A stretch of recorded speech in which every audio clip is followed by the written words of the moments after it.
কারণেই শেখ হাসিনার কোনো রকম রিপ্রেজেন্টেশন বা পার্টিসিপেশন এই মামলার মধ্যেও নাই। কিন্তু তারপর সেই আদালতে এরকম একটা চিঠি পাঠানো, সেই আদালতকে একরকম স্বীকৃতি দেওয়া হয় না? না, আমি সেই আদালতে কে চিঠি পাঠিয়েছে, চিঠির কন্টেন্টস কি কি চাওয়া হয়েছে, আমি যেহেতু অবহিত না, এজন্য আমার বোধ হয় এ বিষয়ে, আমি একজন আইনজীবী, কোনো বিষয় সম্পর্কে পার্সোনালি ধারণা না থাকা সত্ত্বেও কোনো মন্তব্য অনুমান ভিত্তিক করা আমার জন্য সঙ্গত হবে না। আচ্ছা। আর একটা ২ টা বিষয় এই চিঠি সম্পর্কেই জানতে চাই। আমি আপনাকে ধারণা দিয়ে আমার বক্তব্যের উপরে যদি আপনি কোনো মন্তব্য করতে পারেন তাহলে করবেন। আর তাছাড়া মানে যদি একদমই মন্তব্য করার মতো না হয় তাহলে তো নাই। সেটি হচ্ছে এই চিঠিতেই একদম শুরুতে আ আইসিটিকে সম্বোধন করা হচ্ছে ডিয়ার আইসিটি। মানে আমরা যেমন করে আমাদের প্রিয়ভাজন, আত্মীয়স্বজন, বন্ধু-বান্ধব, প্রেমিক-প্রেমিকাকে চিঠি পাঠানো হয় ঠিক ওরকম করে মনে হচ্ছে ডিয়ার আইসিটি। একটা কোর্টকে কি এভাবে সম্বোধন করা হয় ডিয়ার আইসিটি? মানে এটা কি করা হয়? এটা আমি দেখেই আপনাকে বলছি যে এভাবে। না, আমরা এভাবে কোর্টকে, ইংল্যান্ডেও, আমরা তো কমনওয়েলথ ভুক্ত দেশ, এখানেও কিন্তু ওইভাবে করা হয় না। তবে ইংল্যান্ডের কালচারটা একটু ডিফারেন্ট। যেমন আমরা আমাদের কোর্টে গিয়ে ইওর অনার বলি, হ্যাঁ, সাবঅর্ডিনেট কোর্টে, সুপিরিয়র কোর্টে গেলে মাই লর্ড বলি। এখানে কিন্তু এই কোর্টে বলা হয় মিস্টার জাজ, দিস ইজ মাই অ্যাপিল। এখানে কিন্তু ওইভাবে বলা হয় এদেশে। হুম, কিন্তু যে ফার্মটা দিয়েছেন বলে আপনি বললেন, আমি যেহেতু ধারণা নেই, হুম। এই জন্য ধারণা না থাকা বিষয়ে আমি আর এই বিষয়ে মন্তব্য করা ঠিক হবে না। আচ্ছা, কিন্তু এটা আসলে মানে আন্তর্জাতিক রীতি না ডিআর আমার আইসিটি মনে হয় এরকম। না কোনো কোর্টকে মিস্টার বা ডিয়ার এভাবে অ্যাড্রেস করা যায়, এটা আমার ধারণা নেই। হতে পারে যে আমার জ্ঞানের সীমাবদ্ধতা থাকতে পারে। আচ্ছা, আপনি বলছিলেন যে প্রতিশোধমূলক একটি বিচার প্রক্রিয়া, এই বিষয়টি আপনি নিশ্চিত করছিলেন। মানে সেই সময়েও এই চিঠিতেই বলা আছে, সেই সময় আবুল কালাম আজাদ জামাতে তার অনুপস্থিতিতে বিচার হয়েছে। ফলে সেটিও এই চিঠিতে মেনশন করা হচ্ছে। মানে তখনও কিন্তু অনেক আপত্তি ছিল দেশে, বিদেশে, আন্তর্জাতিক অঙ্গন থেকে। আপনি কি তখনকারটার বিষয়ে একটু বলতে পারেন যে সেই আপত্তিগুলোকে আমলে নেবার মতো ছিল কিনা, বা আপনি তখন আইনজীবী হিসেবে বোধ করেছেন কিনা আসলে অনুপস্থিতিতে বিচার হচ্ছে বা যে আপত্তিগুলো উঠছে সেগুলো সত্যি আমলযোগ্য ছিল? দেখুন, আমাদের 1973 সনের যে আইনটা, সে আইনটাই কিন্তু করা হয়েছিল যে আমাদের মহান মুক্তিযুদ্ধকালীন সময়ে যারা মানবতা বিরোধী অপরাধ করবে তাদের বিচারের জন্য। এখন কেউ কেউ বলে, কই আইনের ভিতর তো এই যুদ্ধ অপরাধীদের বিচার করা হবে, এই কথা লেখা নাই। আমি পার্লামেন্টে দুইটা সেশনে ছিলাম, মানে দুইটা পার্লামেন্টে 11-12 ছিলাম। তাছাড়া আমি প্রায় 40 বছরের কাছাকাছি আইন পেশা আছি। কোন আইন প্রণয়নের সময় কিন্তু আইনের ভিতরে সুনির্দিষ্ট করে লেখা থাকে না যে এই জন্যই আইন করা হয়েছে। হুম, যখন কোন আইনকে পার্লামেন্টে উপস্থাপন করা হয়, তখন তার প্রেক্ষাপট তুলে ধরা হয়, কি উদ্দেশ্যে আইনটা প্রণয়ন করার জন্য যাওয়া হচ্ছে, সেখানে ডিবেট হয়। পার্লামেন্টের প্রসিডিংস এর ভিতর সবকিছু থাকে। আইনের ভিতর যদি সবকিছু তুলে ধরতে হয়, তাহলে আইন হয়ে যাবে এত বড় স্তূপ আকারে। সেজন্য সব লেখা না থাকলেও আমাদের কাদের মোল্লার জাজমেন্টে আমাদের অ্যাপিলেট ডিভিশন কিন্তু স্পেসিফিক্যালি বলে গেছে যে 1973 যে আইনটা হয়েছে, ইন্টারন্যাশনাল ক্রাইমস ট্রাইব্যুনাল অ্যাক্ট, সেই অ্যাক্টটাই হয়েছিল with an intention of the legislature for the trial of the real war criminal কারা, সেটাও কিন্তু ওই জাজমেন্টের ভিতর এক্সপ্লেইন করা আছে। ফলে ওইটা নিয়ে আর বিতর্কের অবকাশ নাই। সেই সময় যে আলোচনাগুলো উঠেছিল, যেমন একটা আলোচনা উঠছিল যে তাদেরকে আত্মপক্ষ সমর্থনের ওয়াইড স্কোপ রাখা হচ্ছে কিনা। দেখা গেল সরকার আত্মপক্ষ সমর্থনের তাদের লয়ার এনগেজ করার সুযোগ দিয়েছেন, একজনের জন্য একাধিক লয়ার। বড় বড় ইন্টারন্যাশনাল ক্রাইম ট্রাইব্যুনালে কিন্তু এভাবে লয়ার এনগেজ করার অপরচুনিটি দেওয়া হয়নি। তারপর তাদের জন্য আপিলের প্রভিশন রাখা হলো। আপিলের পরে আর কোনো প্রভিশন ছিল না, অন্য কোনো জায়গায় না, আমাদের মূল আইনেও না। সেক্ষেত্রে আমাদের সুপ্রিম কোর্ট কিন্তু তাদেরকে রিভিউ করার সুযোগও দিলেন। অর্থাৎ লয়ের যত স্কোপ তারা এক্সস্ট করার মতো সুযোগ আছে সবটা দেয়া হয়েছিল। আইনের ছোটখাটো বিষয় নিয়ে তারা হাইকোর্টে রিট করেছিলেন। সেই রিটে হাইকোর্ট ডিভিশন টোটালি অবজারভেশন দিয়ে তাদের সেই রিট পিটিশনকে রিজেক্ট করে বলেছেন যে একটা স্পেশাল ট্রায়াল, যেখানে ওয়ার ক্রিমিনালদের বিচার করা হবে এবং সেই বিচার প্রক্রিয়াটা কি হবে সেখানেও প্রসিডিউরে বলা আছে, এবং এই আইনকে অন্য কোথাও চ্যালেঞ্জ করা যাবে না। এই আইনের বিচার প্রক্রিয়াকে বাংলাদেশে ফৌজদারি কার্যবিধি বা অন্যান্য কার্যবিধিতে যে বিচার করা হয় সেই জাতীয় আইনের সঙ্গে এটাকে কম্পেয়ার করা যাবে না, এটা উল্লেখ করে আমাদের কনস্টিটিউশনে কিন্তু সেভিং ক্লজ, এটা সেভিংস দেওয়া হয়েছে। এবং সুপ্রিম কোর্টের হাইকোর্ট ডিভিশন ওই কথাগুলো উল্লেখ করেই কিন্তু তাদের রিট পিটিশন খারিজ করে দিয়েছিল। ফলে ওই সময় তাদের কিছু লবিস্টরা বাইরে থেকে বিভিন্ন রকম কথা বলেছে, কিন্তু বড় আকারে আকারের কোনো বিতর্ক ওঠে নাই। তারা নিজেরা যে সাক্ষ্য দিতে চেয়েছে সে সাক্ষ্য দেওয়ারও কিন্তু সুযোগ তাদের দেওয়া হয়েছে। মানে ধরেন সমস্ত কিছু তখনও ইউএন থেকে এই চিঠিতেই বলা হচ্ছে যে তখনও আসলে ইউএন থেকে উদ্বেগ জানানো হয়েছিল এই যে আবুল কালাম আজাদের অনুপস্থিতিতে বিচার করা হচ্ছে, এবং তখনও আন্তর্জাতিক সংস্থা থেকে এসেছিল এরকম কিছু। আপনি বলছেন লবিস্ট, এখনো যেগুলো হচ্ছে সেগুলো কি লবিস্টের থেকেই আসছে? মানে এখন না এখন যে না এখন তো কোনো লবিস্ট কোথাও যা কেউ ইনগেজ করেছে, ধরেন আহ মীর কাসেম আলী, তারপর আবুল কালাম আজাদ, অন্যদের ইন্টারেস্টে যে লবিস্ট নিয়োগ করা হয়েছিল তারা কিন্তু এডমিট করেছে, এবং সেই সময় লবিস্টকে যে টাকা পে করা হয়েছিল সেই রিসিপ্টের কপি পর্যন্ত পার্লামেন্টের পররাষ্ট্র মন্ত্রণালয় থেকে উপস্থাপন করা হয়েছিল। তারা কিন্তু সেটা চ্যালেঞ্জ করেন। ভেরি রিসেন্টলি জামাতের একজন নেতা লন্ডনে থাকেন, তিনি কিন্তু লবিস্ট নিয়োগ প্রক্রিয়া সম্পর্কে লন্ডনের একটা টেলিভিশনে বলছেন যে আমরা দীর্ঘদিন যাবৎ লবিস্ট নিয়োগ করেছি, এবং সেই লবিস্ট যারা নিয়োগ হয়েছিলেন তার ভিতরে একজনকে কিন্তু সরকার পক্ষের বিশেষজ্ঞ হিসাবে এই শেখ হাসিনা সরকারকে সরিয়ে দেওয়ার পরে সেই ট্রাইব্যুনালই তাকে কিন্তু নিয়োগ দেওয়া হয়েছে। তিনি কিন্তু কোনোদিন অস্বীকার করেন নাই যে আমি লবিস্ট হিসাবে নিয়োজিত হইনি। ফলে এই সময়ের লবিস্ট নিয়োগ করা হয়েছে এরকম কোনো স্পেসিফিক শব্দ আমি কোন জায়গা থেকে মানে পাইনি, বরং সেই সময় যে কে লবিস্ট ছিলেন যিনি ট্রাইব্যুনালে নিযুক্ত হলেন, একটু স্পষ্ট হই। টবি কিডম্যান, যাকে আচ্ছা স্পেশালি আচ্ছা। ইনগেজ করা হয়েছে, তাকে তো লবিস্ট নিয়োগ করেছিল, এবং সেই নিয়োজিত লবিস্ট সেই সময় বাংলাদেশে যেতে পারে না, কারণ বার কাউন্সিল অ্যাক্টে বাইরের লয়ারকে তখন অ্যাপ্রুভ করা হয়নি, লতেই ছিল না। সেই ব্যক্তিকে ইংল্যান্ড থেকে নিয়ে বর্তমানে শেখ হাসিনার বিচার প্রক্রিয়ার প্রসিকিউশনে স্পেশাল অ্যাপয়েন্টমেন্ট দিয়ে বসানো হয়েছে। যিনি যুদ্ধ অপরাধীদের পক্ষে লবিস্ট হিসাবে নিয়োগ হয়েছিলেন সেই ব্যক্তিকে শেখ হাসিনা এবং তার সহকর্মীদের বিচার প্রক্রিয়ার প্রসিকিউশনে নিয়োগ দেওয়া হয়েছে। ফলে কি জাতীয় একটা দীর্ঘ প্রক্রিয়ায় মেটিকুলাসলি এটা করা হয়েছে সেটার একটা দৃশ্যমান অবস্থা এখান থেকে প্রতীয়মান আপনি হবে। বলছিলেন যে তখন সেই যুদ্ধাপরাধের বিচার সময় যে এই সুযোগ সুবিধাগুলো আইনগতভাবে তাদেরকে সব সব রকম সুবিধা দেওয়া হয়েছে, এখন কি সেগুলো বন্ধ করে রাখা হয়েছিল? ধরুন শেখ হাসিনা বা তাদের বিরুদ্ধে মানবতা বিরোধী অপরাধের বিচার হচ্ছে। আপনাকে ছোট্ট একটা উদাহরণ দিয়ে যদি বলি, এই যুদ্ধ অপরাধ ট্রাইব্যুনাল কথাটাই আমরা বলি, যদিও নামটা হচ্ছে ইন্টারন্যাশনাল ক্রাইম ট্রাইব্যুনাল, কিন্তু আপনার দর্শক শ্রোতাদের বোঝার জন্য আমি সংক্ষেপে বললাম যুদ্ধ অপরাধ ট্রাইব্যুনাল।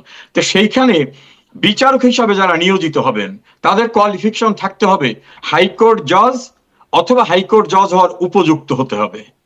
দেখেন, একটা ট্রাইব্যুনালের চেয়ারম্যান করা হয়েছে যাকে, তিনি হাইকোর্ট জজ থেকে রিটায়ার্ড করে গেছেন, তাহলে তিনি তো আর হাইকোর্ট জজ হওয়ার মতো কম্পিটেন্ট আর থাকলেন না।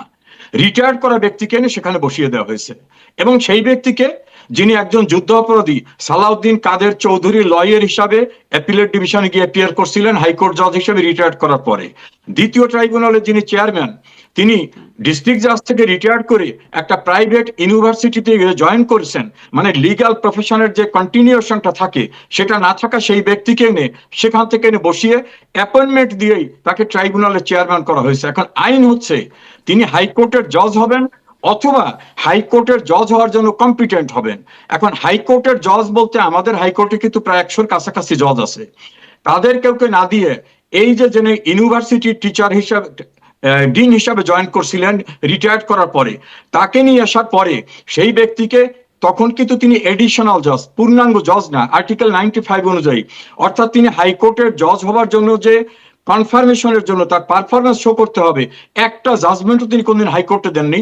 তার একটা ট্রাইব্যুনাল চেয়ারম্যান, আর একটা ট্রাইব্যুনাল চেয়ারম্যান করা হলো নজরুল ইসলাম চৌধুরীকে, যিনি বহু আগে হাইকোর্টের জজ হিসেবে রিটায়ার্ড করে গেছেন, অর্থাৎ তার বয়স 67 হয়ে যাওয়ার পরেও বাড়িতে যাওয়া লোককে ধরে এনে ট্রাইব্যুনালে বসা হয়েছে। এই প্রক্রিয়াটা কেন করা হয়েছিল? হাইকোর্টে কি বিচারক ছিল না? ছিল, তাদের আনা হয়নি যে মন মতো বিচারক বসানো হবে। আবার সেখানে প্রসিকিউশন টিমে করা হয়েছে যুদ্ধ অপরাধীদের পক্ষে যারা লয়ার ছিলেন তাদেরকে প্রসিকিউশন টিমে চিফ প্রসিকিউটর অন্যান্য বসানো হয়েছে। ফলে সেই সময়ের প্রেক্ষাপটটা, এই সময়ের প্রেক্ষাপটটা এই একটা পার্ট। আর দ্বিতীয়টা হচ্ছে 71-এর যুদ্ধ অপরাধের বিচারের জন্য যে ট্রাইব্যুনাল, সেই ট্রাইব্যুনালে যাদের এখন বিচার করার নামে আনা হয়েছে শেখ হাসিনা সহ অন্যান্যরা, এরা কি 71-এর যুদ্ধ অপরাধে কোনো অপরাধ করেছেন যুদ্ধকালীন সময়? তাদেরকে মানবতা বিরোধী অপরাধে অভিযুক্ত করা হচ্ছে, বিচার হচ্ছে। মানবতা বিরোধী অপরাধটাকে লিঙ্ক করতে হবে, বিচ্ছিন্নভাবে দেখা যাবে না। বলা হয়েছে যুদ্ধকালীন সময়ে যারা মানবতা বিরোধী অপরাধ করেছিল। এখন ডেফিনেশনের ভিতরে সবকিছু কিন্তু এখানে থাকে না। যে কোনো ল, আমি বিগিনিং এ বললাম, ল প্রণয়নের সময় পার্লামেন্টে যখন ল উপস্থাপন করে কনসার্ন মিনিস্টার, তখন কিন্তু বড় একটা অধ্যায় সেখানে উপস্থাপন করা হয় যে এই লটা কেন তৈরি করা হচ্ছে, এবং সেটার ইন্টারপ্রিটেশন কিন্তু আমাদের এপিলেট ডিভিশন কাদের মোল্লার কেসে দিয়ে দিয়েছেন যে ৭১-এর যুদ্ধাপরাধীদের বিচার করার জন্য এই লটা করা হয়েছিল। সেই জায়গার থেকে যদি আপনি দেখেন তাহলে বিচ্ছিন্নভাবে শুধু মানবতা বিরোধী বললে এই জাতীয় অপরাধ যদি আপনি এটাকে অফেন্স ধরে নেন তাহলে পেনাল কোডে বিচার করার প্রক্রিয়া ছিল, সেদিকে কেন গেলেন না? ৭১-এর যুদ্ধ অপরাধের মানবতা বিরোধী অপরাধ যেটা, সেইটাকে দিয়ে এইটার সঙ্গে লিঙ্ক করার চেষ্টা করা হলে এটা লিগালি এই অ্যাকসেপ্টেবল। কথাগুলো ধরেন এখন যেমন চিঠি দিয়ে বলা হচ্ছে, তো তখন আদালতে কেন গিয়ে বলার চেষ্টা করা হলো না? ধরেন জেরাই খান পান্না পরবর্তীতে আইনজীবী হিসেবে দাঁড়াতেও চাইলেন, তিনি আওয়ামী লীগের পক্ষে খুব শক্তভাবে বিভিন্ন সময় কথা বলেছেন, তিনিও দাঁড়াতে চেয়েছিলেন, তাকেও সমর্থন দেয়নি আওয়ামী লীগের পক্ষ থেকে। কেন মানে আদালতে কেন এই কথাগুলো বলার প্রক্রিয়া বা চেষ্টা করলো না শেখ হাসিনার পক্ষ থেকে? ধরুন, যে আদালতের ফরমেশনটাই অবৈধ হয়েছে, মহামান্য রাষ্ট্রপতিকে দিয়ে একটা অর্ডিন্যান্স জারি করে আদালতের আঙ্গিকে নতুন কিছু সংযোজন করা হয়েছে, বিচারক নেওয়া হয়েছে নিজেদের মতো করে। একজন বিচারক আছেন, তিনি জাতীয়তাবাদী আইনজীবী ফোরামের সুপ্রিম কোর্টের একটা ইউনিটের নেতা, তাকে যেদিন অ্যাপয়েন্টমেন্ট দেওয়া হয়েছে পরের দিন সেখানে তাকে মেম্বার করে দেওয়া হয়েছে। আর কয়েকজনের কথা তো আমি বললাম। ফলে যেখানে আমি পরিষ্কারভাবে বুঝতেছি যে formation of tribunal with a malafide motive ৭১-এর যুদ্ধাপরাধীদের বিচার করার প্রতিশোধ নেওয়ার জন্য হয়েছে, সেই ট্রাইব্যুনালে শেখ হাসিনা যাবে কি অবস্থায়? শেখ হাসিনা কি বাংলাদেশে থাকার মতো অবস্থা ছিল? যেখানে ছাত্র শিবিরের সাবেক দেওয়া কেন, মানে যাকে আপনারা শুরু থেকেই অবৈধ বলছেন সেখানে এখন চিঠি দিয়ে এগুলো বলার উদ্দেশ্য? এই চিঠিটা সম্পর্কে আমি জানি না বিধায় তো আমি বললাম যে এটাকে আমি ডিফেন্ড করা চিঠিটা বা দেওয়া ডিফেন্ড না হয়েছে করা। এটা আপনাকে আমি কনফার্ম করতে পারি। মোহাম্মদ এ আরাফাত তিনিও বিষয়টা কনফার্ম করেছেন যে হ্যাঁ এটা তিনি পাঠিয়েছেন, এটা আমি দায়িত্ব নিয়ে বলছি। যেহেতু চিঠি পাঠানো হয়েছে এবং এটি যেহেতু নিশ্চিত হওয়া যাচ্ছে, মানে যেই আদালতকে আপনারা অবৈধ বলেন সেই আদালতে আবার চিঠি পাঠিয়ে নানান রকম মানে আদালতে নানান অভিযোগ তুলে ধরছেন, যেগুলো না, আমরা এই চিঠিটা সম্পর্কে আমার ধারণা নেই, এই জন্য it will be difficult for me to make any comment in this regards. কিন্তু আমি এটা বলতে পারি, শেখ হাসিনা বাংলাদেশের ট্রাইব্যুনালে যে ট্রায়াল ফেস করার মতো মানুষ, তাকে যখন বাংলাদেশে ঢুকতে দেওয়া হবে না 11-এর সময়, তার সমস্ত ক্যারিয়ারকে নিষেধাজ্ঞা দেওয়া হয়েছিল, তিনি সমস্ত নিষেধাজ্ঞা উপেক্ষা করে কিন্তু বাংলাদেশে গেছিলেন, তিনি বিদেশে বসে থাকেননি, এবং তিনি বিদেশে বসে থাকা মানুষ না। তাকে 21 আগস্টের গ্রেনেড হামলার পরে তার আত্মীয় স্বজনরা 11-এর কোর্টে, আমি তখন তার লয়ার ছিলাম, তারা বলছিল যে তুমি এই ট্রায়াল ফেস করার দরকার নয়, তুমি এদের সঙ্গে সমঝোতা করে দেশের বাইরে চলে যাও। তিনি কিন্তু দেশের বাইরে চলে যেতে চাননি। ফলে ট্রাইব্যুনালে গেলে তিনি তো পথের মধ্যেই তো তাকে মবের দ্বারা তাকে মেরে ফেলা হবে। এবং যারা 2024-এর অগস্টের ঘটনার সঙ্গে জড়িত, তারা কিন্তু বহু টেলিভিশন ইন্টারভিউ দিয়ে বলছে যে আমাদের টার্গেট গণভবন বঙ্গভবন ছিল না, আমাদের টার্গেট ছিল শেখ হাসিনা, এবং শেখ হাসিনাকে মেরে ফেলার জন্য মেটিকুলাস ডিজাইনে তারা যে অ্যারেঞ্জমেন্টটা করছিল। আপনি কি মনে করেন শেখ হাসিনা গিয়ে সেই তাদের মবের হাতে পড়ে তার জীবনটা সেখানে বিসর্জন দেওয়া এটা ওয়াইজ হতো? এক হলো ট্রাইব্যুনালটা বিতর্কিত, অবৈধ, দ্বিতীয় হচ্ছে দেশে আইন শৃঙ্খলা বলতে কিছু ছিল না, একটা মবক্রেসি এস্টাবলিশ হয়েছে। এখন কি আসলে তিনি দেশে ফিরে গিয়ে বিচারের সম্মুখীন হতে চান? কারণ এই চিঠিতেই একটা জায়গায় বলা হচ্ছে যে শেখ হাসিনা আসলে মিনিংফুল পার্টিসিপেশন, মানে কি দাবি করছেন, এই চিঠির দাবিটা কি বা আবেদন কি, মিনিংফুল পার্টিসিপেশন যেন পরবর্তীতে করতে পারেন এবং তার পছন্দের আইনজীবী যেন নিয়োগ দেবার সুযোগ পান, সেই কথাও বলা হয়েছে, এবং আইনজীবী এবং আওয়ামী লীগের সাথে যারা সম্পৃক্ত তাদের নিরাপত্তা দেবার কথাও এই চিঠিতে বলা আছে। মানে এই নিরাপত্তাটা কি চান, তিনি ফিরতে চান বা মামলা মোকাবেলা করতে চান? ডেফিনেটলি তিনি ফিরতে চান, অবশ্যই তিনি ফিরতে চান। তবে এই জায়গাটা আপনি বিভিন্ন আলোচনায় আপনি লক্ষ্য করেছেন যে একসঙ্গে 83 জন আইনজীবীকে জেলখানায় পাঠিয়ে দেওয়া হয়, এবং যারা একটু আওয়ামী লীগের নাম আছে তাদের সবাইকে জেলের ভিতর পাঠিয়ে দেওয়া হয়। আওয়ামী লীগের নেতাদের, আমির হোসেন আমুর লয়ার হয়েছিলেন, স্বপন নামক একজন লয়ার, তাকে বিচারকের সামনে মারধর করে রক্তাক্ত করে কোর্টের ভিতর থেকে বাইরে ফেল করে দেওয়া হয়েছে। আনিসুল হক আইনমন্ত্রী ছিলেন, তাকে নারায়ণগঞ্জ কোর্টে নিয়ে পুলিশের বেষ্টনীর ভিতরে তাকে ফিজিক্যালি অ্যাসল্ট করা হচ্ছে, দীপুমণিকে অ্যাসল্ট করা হচ্ছে, বিচারপতি শামসুদ্দিন চৌধুরীকে মরণাপন্ন অবস্থা করেছিল। তা যেখানে কোর্টের এনভায়রনমেন্টটাই নাই, লয়ার এনগেজ করতে পারতেছি না, এবং যেখানে বিচারকদের ধমকি দিয়ে বলা হয় তুমি এখন বাড়ি চলে যাবে, না হলে তোমাকে ফিজিক্যালি অ্যাসল্ট করা হবে, চিফ জাস্টিস সহ সকল বিচারকরা চলে যায়। একদিনে 18 জন সাবঅর্ডিনেট কোর্টের সিনিয়র বিচারকদের জোর করে আইন বহির্ভূতভাবে তাদের রিটায়ারমেন্ট করে বাড়িতে পাঠিয়ে দেওয়া হয়। সুপ্রিম কোর্টের প্রায় 20 জন বিচারককে অপসারণ অথবা ডিজিএফআই ডেকে বলতেছে রিজাইন দেন, তা নাহলে আপনার পরিস্থিতি ভয়াবহ হবে। এই পরিস্থিতিতে কোন কোর্টের কাছে শেখ হাসিনা যাবেন?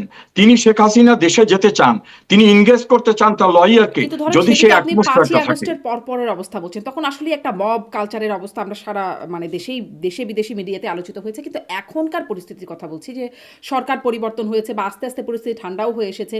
এখন কি আসলে দেশে ফেরার পরিকল্পনা করছেন কিনা? যে কারণে এই নিরাপত্তা চাওয়া আ বা আইনজীবী সহ আওয়ামী লীগের সাথে সম্পৃক্ত যারা সবার নিরাপত্তা চাওয়া, এটা কি উদ্দেশ্য? Recent past example, M Aminuddin attorney general ছিলেন শেখ হাসিনার সরকার আমলে। তাকে অনেকেই মনে করে তিনি কোনো আওয়ামী লীগ করেন না, কিন্তু লয়ার হিসেবে সে ভালো। এবং বিএনপির আইনজীবী নেতারা ফেসবুকে স্ট্যাটাস দিয়ে বলছেন যে আমিন স্যার সর্বজন গ্রহণযোগ্য। তাকে ছোটখাটো মামলায় আসামি করা হয়েছে, যে মামলাগুলো ঠুনকো, কোর্টে নাকি মারামারি হয়েছে এই জাতীয়। সেই মামলায় তিনি আগাম জামিন চাইতে কোর্টে আবেদন করলেন। এই আবেদন করার পরে ভয়ঙ্কর পরিস্থিতি কোর্টে সৃষ্টি করলো। বিএনপি জামাতের লয়াররা বললেন যে তিনি কোর্ট অঙ্গনে আসলে তার পরিস্থিতি ভয়াবহ হবে, তাকে কোর্টে যেতে দিল না। তো সিচুয়েশনের চেঞ্জটা কোথায়? এটা আমি আজ থেকে 3 দিন আগের ঘটনা বললাম। এবং দেশের সর্বোচ্চ আদালতে কোন প্রোটেকশন পাবেন, তিনি কোর্টে যে সারেন্ডার করবেন, প্রয়োজনে বেল না দিয়ে তাকে জেলখানায় পাঠাবে, কিন্তু তিনি কোর্টে কিন্তু যেতে এটা পারবেন এটা না। যেমন আপনি একটা ঘটনার কথা বললেন, আরো তো অনেক ঘটনা হচ্ছে যখন আওয়ামী লীগের নেতাকর্মীরা জন্য বিএনপির মানে আইনজীবীরা তারাও দাঁড়াচ্ছেন এবং অনেক ক্ষেত্রে জামিনও হচ্ছে। এরকম ঘটনাও তো ঘটছে একই সাথে। আপনি কি বলতে পারেন আওয়ামী লীগের উল্লেখযোগ্য আমি একটা উদাহরণ বলি। বাংলাদেশের খ্যাতিমান একজন আহ, চিকিৎসক, শিশু চিকিৎসক ডক্টর আজিজ, তাকে সিরাজগঞ্জের সমস্ত মামলায় বেল দিয়ে দিয়েছে, সবাই জানি উনি একটা প্রফেশনাল লোক। জেলখানা থেকে বের হওয়ার পরে তাকে রাস্তায় মারধর করে মেরে ফেলার উপক্রম। তখন পুলিশ এসে তাকে উদ্ধার করলো। পুলিশ বললো ওনার বিরুদ্ধে তো কোনো মামলা নাই, আমরা ওনাকে কিসের উপর আটকে রাখবো? বলে তা জানি না, ওনাকে জেলে পাঠাতে হবে। তখন তারা জোর করে আবার তাকে জেলে পাঠিয়েছে। জামিন হওয়ার পরে তিনি বের হতে পারতেছেন না। এই সিনারিও কিন্তু বাংলাদেশের। যে আপনি বিচ্ছিন্ন অবস্থা কিন্তু কোনো জায়গায় না।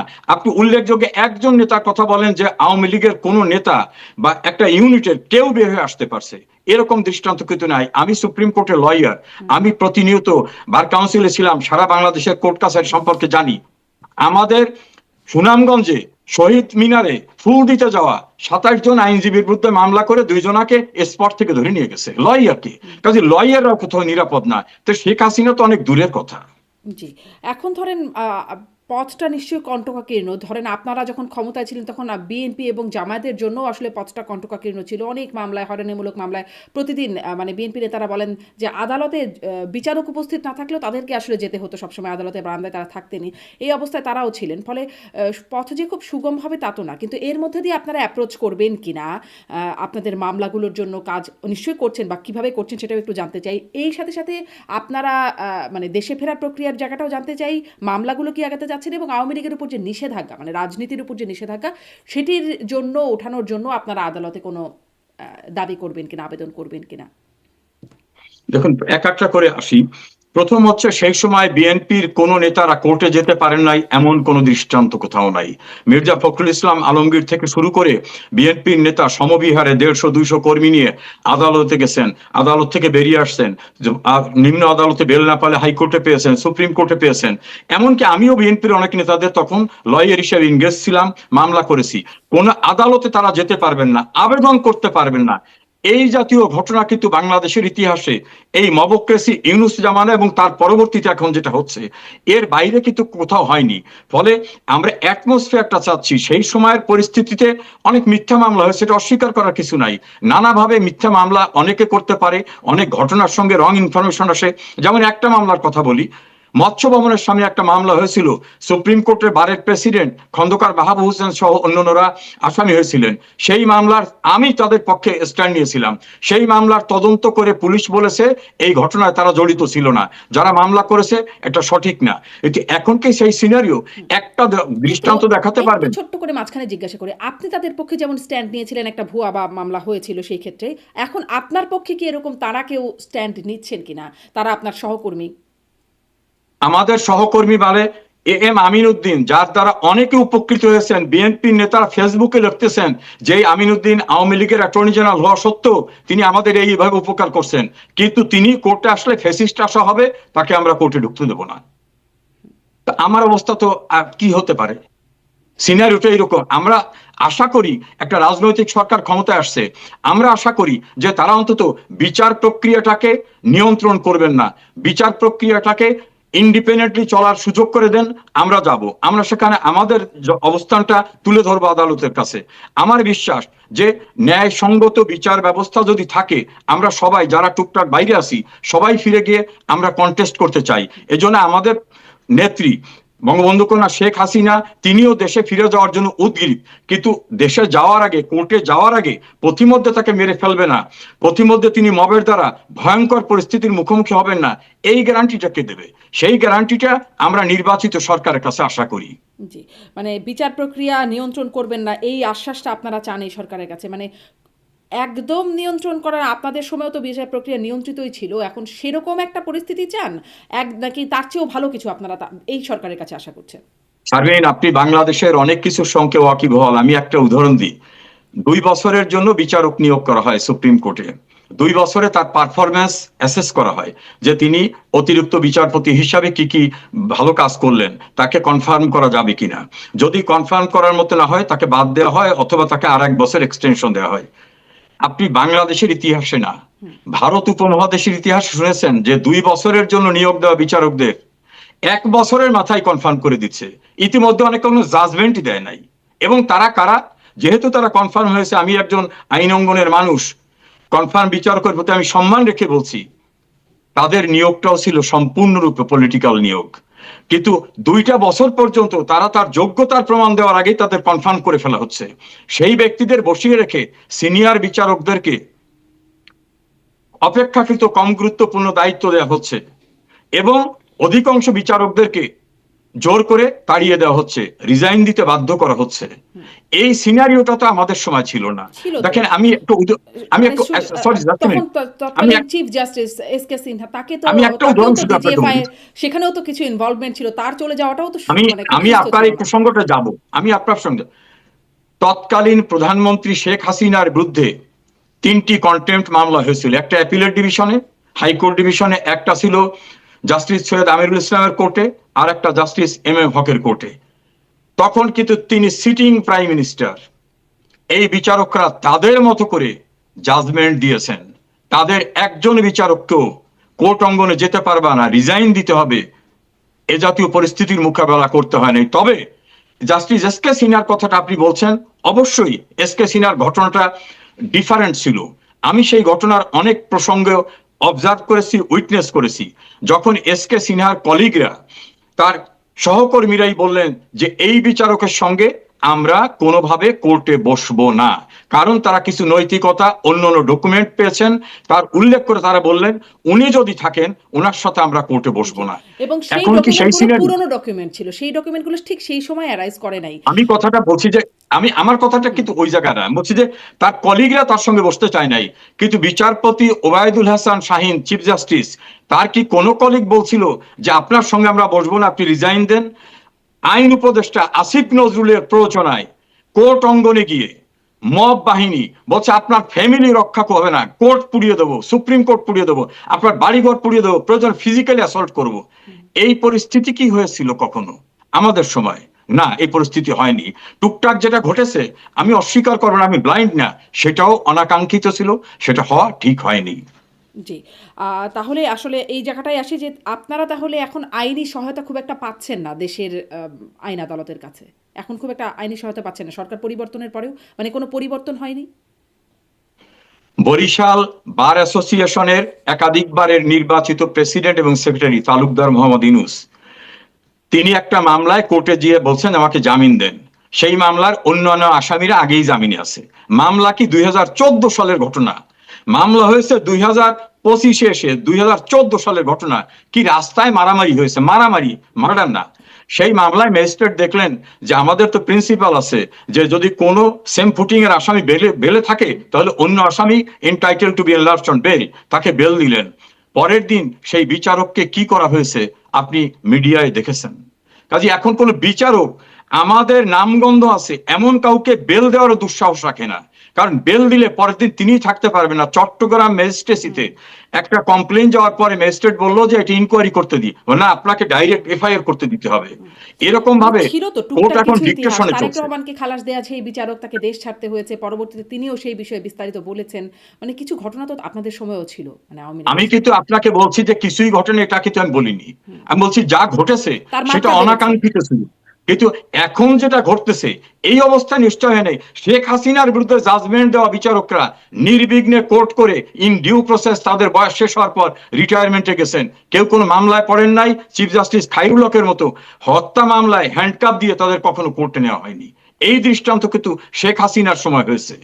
বিচ্ছিন্ন আপনি যেটা বললেন তারেক রহমানের বিচার, বেসকে সিনার, যদিও প্রত্যেকটারই বিভিন্ন রকম দিক আছে, আলোচনার অবকাশ রাখে, কিন্তু আমি বলছি যে যেটা হয়েছে সেটা হয়তো অনাকাঙ্ক্ষিত ছিল, কিন্তু এখন যা হয়েছে 18 জন বিচারককে সরকারি কর্মচারী বাধ্যতামূলক অবসর আইনে তাদেরকে লেখা আছে সেকশন 5-এ যে এরা সরকারি কর্মচারী বাধ্যতামূলক অবসরের ক্ষেত্রে এরা পড়বে না বিচারক, তাদেরকে বাড়ি পাঠিয়ে দেওয়া হয়েছে। তারা রিড করতে গেলে বলা হয়েছে কোর্টের বারান্দা আসলে বাড়ি ফিরে যেতে পারবে না। এভাবে সুপ্রিম কোর্টের চিফ জাস্টিস থেকে শুরু করে সাবঅর্ডিনেট কোর্ট, হাইকোর্ট ডিভিশনের বিচারকদের মোটামুটি মবের উপরে, দেখেন কোর্টের ভিতরে ডিম ছুড়ে মারছে একজন বিচারক আশরাফুল কামাল মুখের উপরে, সুপ্রিম কোর্টের বিচারক চিফ জাস্টিস নির্বাক, তিনি বললেন কামাল সাহেব আপনি ছুটিতে যান। তো প্রোটেকশন যিনি দেবেন রিফাত সাহেব, তিনি তাকে বলেন আপনি ছুটিতে চলে যান।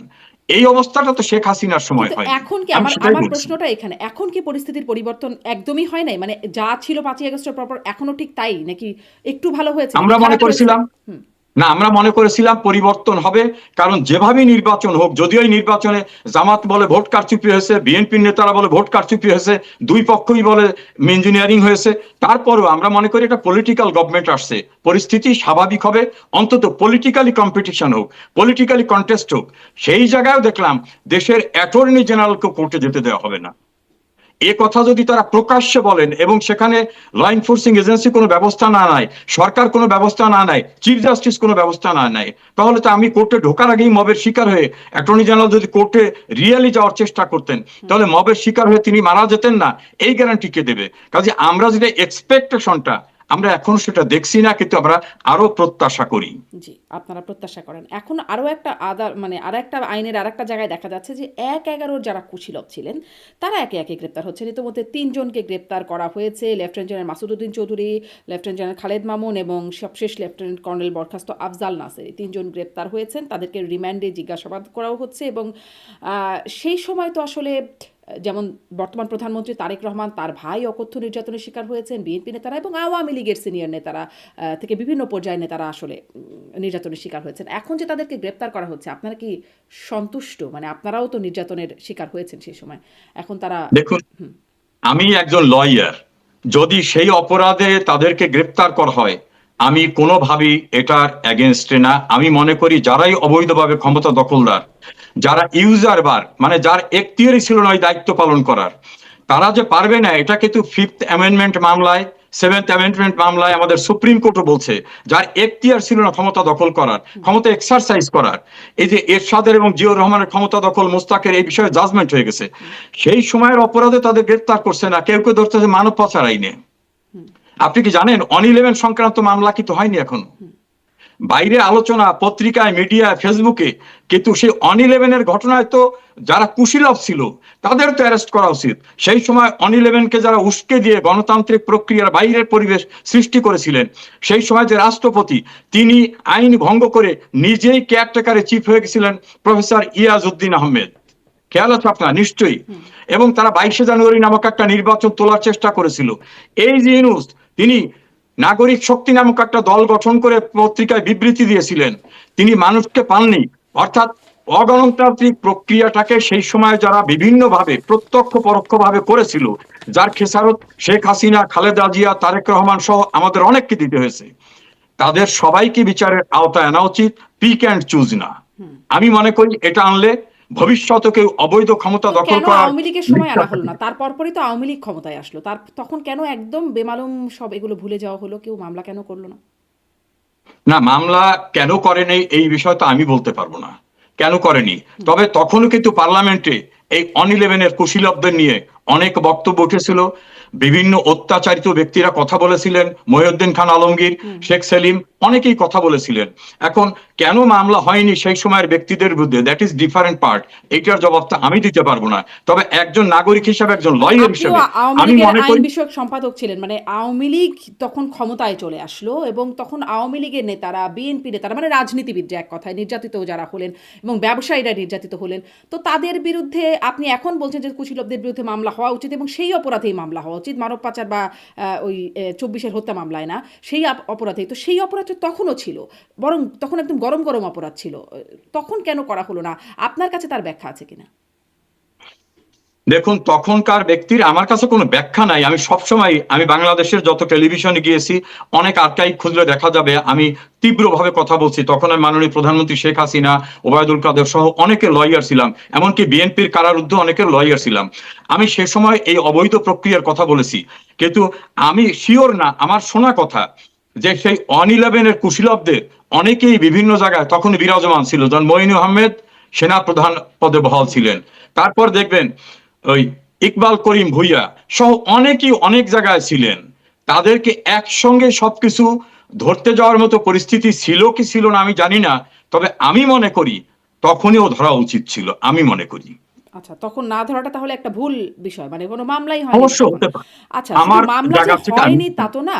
ধরেন তখন এই যে লেফটেন্যান্ট জেনারেল মাসুদ উদ্দিন চৌধুরী, তিনি রাষ্ট্রদূত হয়ে গেছেন, তিনি সংসদেও এসেছেন, আপনাদের মানে আওয়ামী লীগের সময় তিনি সংসদে ছিলেন জাতীয় পার্টির সংসদ সদস্য হিসেবে। তখন তো মুখোমুখি ছিল, জানাশোনা ছিল এবং নির্যাতিতরাও হয়তো তখন সংসদে ছিলেন, কিন্তু তবুও কেন কোনো ব্যবস্থা হলো না? নাকি একটা বিষয় বহুল প্রচলিত যে যোগ সাজসে ক্ষমতায় আসা আওয়ামী লীগের তখন এই 11 কুশীলবদের সাথে বা 11 বেনিফিশিয়ারি হয়েছেন আপনারা, ফলে ইনডেমনিটি দিয়ে দেওয়া হয়েছে তাদেরকে। আপনাদের ভার্সনটা কি? না দেখুন, তাদেরকে তো কোনো ফর্মাল ইনডেমনিটি দেওয়া হয়নি। এই জায়গাটা আমি একেবারে জ্ঞাতসারে বলছি, তাদের কাউকে কোনো ইনডেমনিটি দেওয়া হয়নি। কিন্তু তবে ধরাও হয়নি। প্রকাশ্যে আমি বলছি, আদালতে মানে পার্লামেন্টে মোহাম্মদ নাসিম অপর প্রান্তে বসে থাকা